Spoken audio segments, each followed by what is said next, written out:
I have CS6 running. I am going to go and get that project that I set up in SAM and bring it into Creative Studio on the Statler. I'm going to open a project. I know it's on my USB drive E. Here is SAM to Statler project. Open it.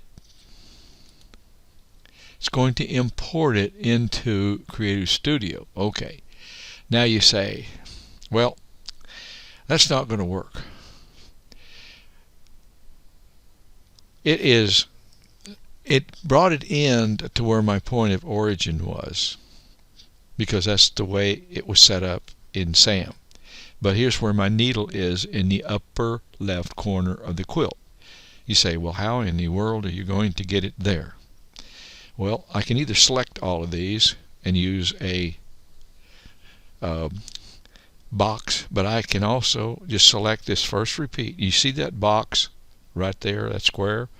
If I click this lower right corner, whenever I get ready to do a relocate, I can move this to where I want it to. Relocate. Shift all to one point. It says click on a known point. This known point is right there. Click on it. Click yes. Machine head is where I want it to go. Click yes. And there it is. It's in the upper left corner. Now, I can do some things with this. I can quilt this row, do a relocate, shift everything into the next position, and that'll work fine.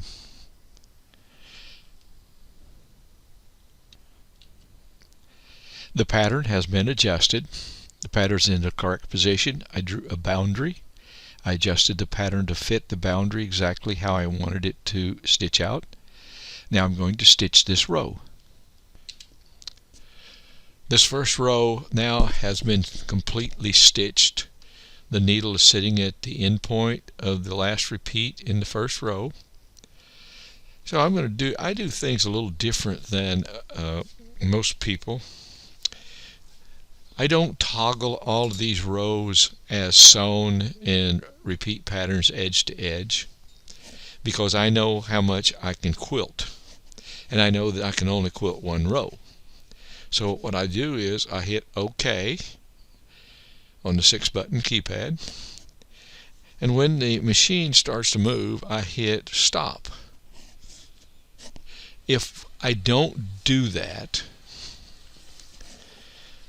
the last repeat in that first row, when I get the next row set up and hit quilt, it's going to toggle this as unsewn, and it's going to go and bang into the take-up roller bar trying to go and stitch this again. So now I'm all finished. I'll delete my boundary.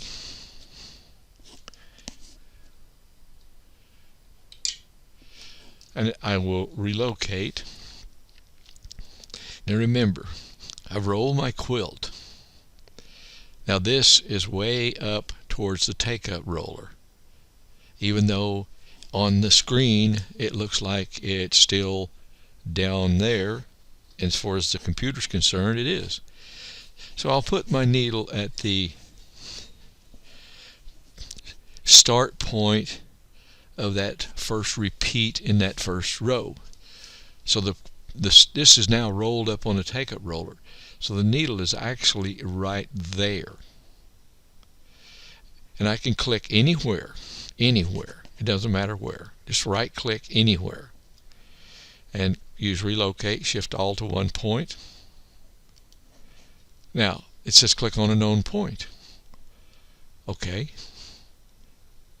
The point that I know is right at the beginning of this first repeat in the first row. And I turn on end snap. And I know a lot don't do that, but I turn on my end snap. Let it snap to that point. The machine is sitting at that point. Yes, it's there.